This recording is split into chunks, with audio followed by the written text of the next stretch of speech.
When I saw Kathy's interview and I saw the players' response to it and I just saw this story unfolding, my honest to God first thought was the WNBA was not ready for this kind of spotlight. During a recent media interview, I was asked about the dark side of social media and online conversation about WNBA rivalries and race. To be clear, there is absolutely no place for hate or racism of any kind in the WNBA or anywhere else. The WNBA was not ready. The media was not ready for this. It was an overnight success with the WNBA. The WNBA is blowing up, but it's not all rainbows and unicorns. Players are getting hate. The commissioner's saying wild things, and everyone's losing their minds. What's going on with the W? Let's break it down. Before we move on, I'd like to ask you a small favor. If you appreciate this content, please take a second to like this video and subscribe to the channel. Over 98% of you watch the videos without subscribing. It costs you nothing, but it makes a huge difference to us. So, did you click the subscribe button?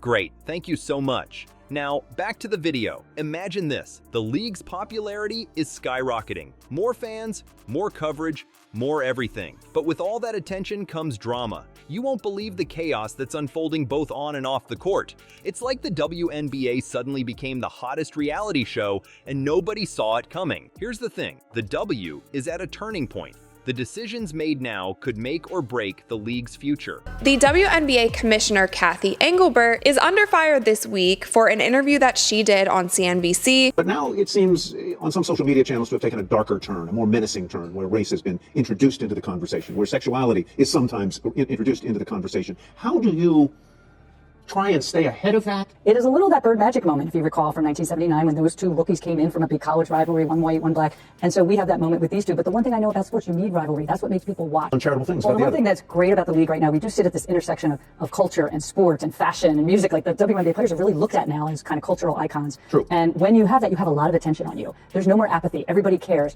We're talking about player safety, media representation, and the very identity of women's basketball. It's intense, it's messy, and it's happening right now. You know what's crazier? This is just the beginning.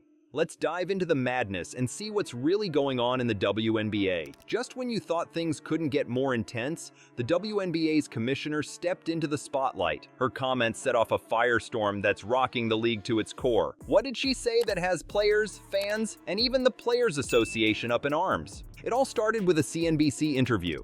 Commissioner Kathy Engelbert was talking about the WNBA's success, but then she veered into some seriously touchy territory: race, sexuality, rivalries. She touched on it all. And let me tell you, it did not go over well. Engelbert tried to talk about how culture, sport, and rivalry all mix in the WNBA. But here's the thing, her words came off as dismissive of the real problems players face. We're talking hate, harassment, the whole 9 yards. Players were not happy, and they let everyone know it. Social media exploded. Players, fans, everyone was calling out Engelbert. It was like watching a train wreck in slow motion. The WNBA Players Association didn't stay quiet either. They dropped a statement that basically said, hey, this is not okay. The WNBPA didn't pull any punches. Many WNBA players were not happy with how Kathy answered this question, and they took to their own social media to address it. There's absolutely no place in sport or in life for the vile, hate, racist language, homophobic comments, and misogynistic attacks our players are facing on social media. The WNBA PA came out with an official statement. They said, here's the answer that the commissioner should have provided to the very clear question regarding the racism, misogyny, and harassment experienced by players. This is not about rivalries or iconic personalities fueling a business model. This kind of toxic fandom should never be tolerated or left unchecked. It demands immediate action and frankly should have been addressed long ago. They said there's absolutely no place in sport or in life for the vile hate, racist language, homophobic comments, and misogynistic attacks our players are facing on social media. That's a direct quote, folks. They were not messing around. But here's where it gets really wild. This whole mess showed that the WNBA wasn't ready for prime time. All this new attention,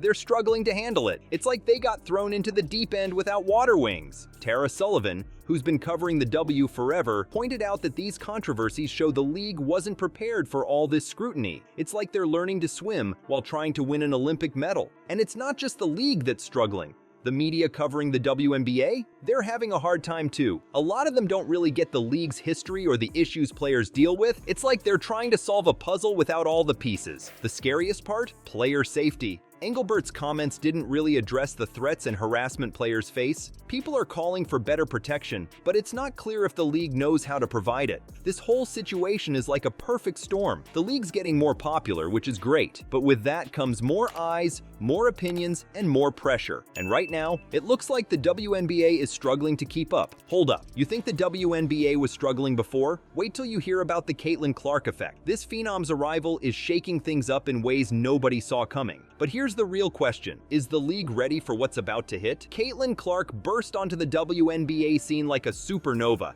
and everyone's feeling the heat. This isn't just another rookie making waves. We're talking about a player who's rewriting the record books before the ink's even dry. Her college career? Legendary. Her pro debut? Off the charts. We're seeing sold-out arenas and broken rookie records left and right. It's like Clark brought her own spotlight, and now the whole league's center stage. But here's where it gets messy. The media's all over Clark, but not always in a good way. They're painting her as some kind of basketball messiah, here to save the WNBA. It's like they forgot this is a competitive league full of incredible talent. Clark's not here to save anyone.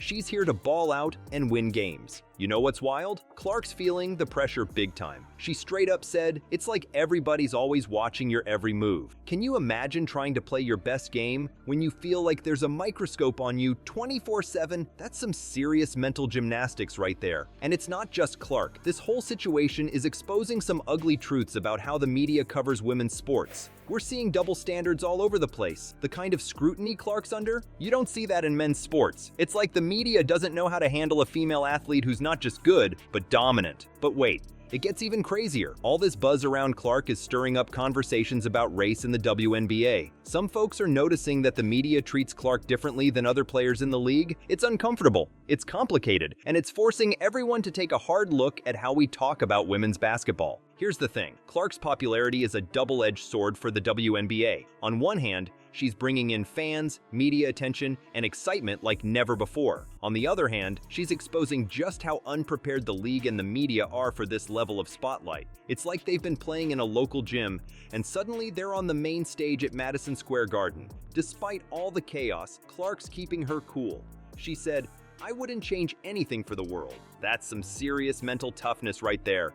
She's grateful for the support and the relationships she's building, even with all the pressure. While Clark's rolling with the punches, the WNBA's getting knocked out cold. The spotlight's exposing some ugly truths, and longtime fans are ready to throw down. What's really going on behind the scenes? The WNBA isn't just fighting for attention, it's fighting for its soul. This league has a rich history and a unique identity that's often overlooked. We're talking about a predominantly black and queer league, but you wouldn't know it from most of the mainstream coverage. It's like the media's trying to paint a picture of the WNBA without using all the colors. And now, it's like a giant cafeteria food fight. Longtime fans are clashing with new viewers, and nobody's coming out clean. Why? Because there's a huge lack of context. New fans are jumping in without understanding the league's culture and history. It's like they're trying to read the last chapter of a book without knowing the characters or the plot. The media's not helping either. They're pushing for rivalries and sensational stories. But at what cost? Players are feeling the pressure.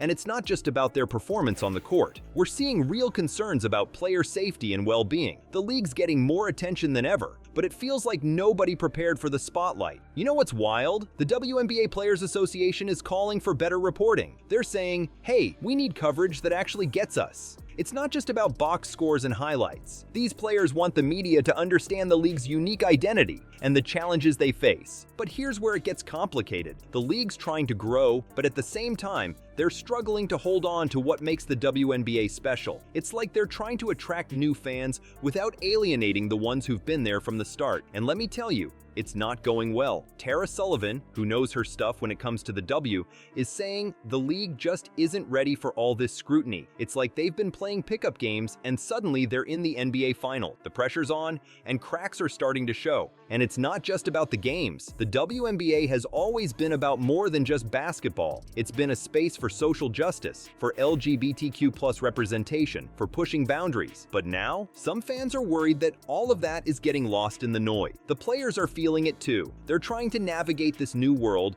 where every move they make is under a microscope. It's not just about their skills on the court anymore. They're dealing with hate, with racism, with homophobia. And the league? They're scrambling to figure out how to protect their players in this new reality. Here's the thing, the WNBA is at a crossroads. They've got more eyes on them than ever before, but they're struggling to control the narrative. Longtime fans are feeling like their league is being taken away from them, while new fans are just trying to figure out what's going on. So, what's the solution? It's not simple, that's for sure. The league needs to find a way to embrace its growing popularity without losing its identity. They need media coverage that goes beyond the surface and really digs into what makes the WNBA unique. And most importantly, they need to make sure their players are safe and supported. Alright, let's talk about what's really going on here. The WNBA's blown up, but it's not all sunshine and rainbows. We've got toxic fans, media mess-ups, and a league that's struggling to keep up. It's like everyone forgot how to play nice. But here's the thing, we can fix this. It's time to show what real WNBA fandom looks like. We're talking about supporting players, not just when they're winning, but always. We need to demand better from the media. No more lazy reporting or ignoring what makes the W special. And let's celebrate what this league really is: diverse,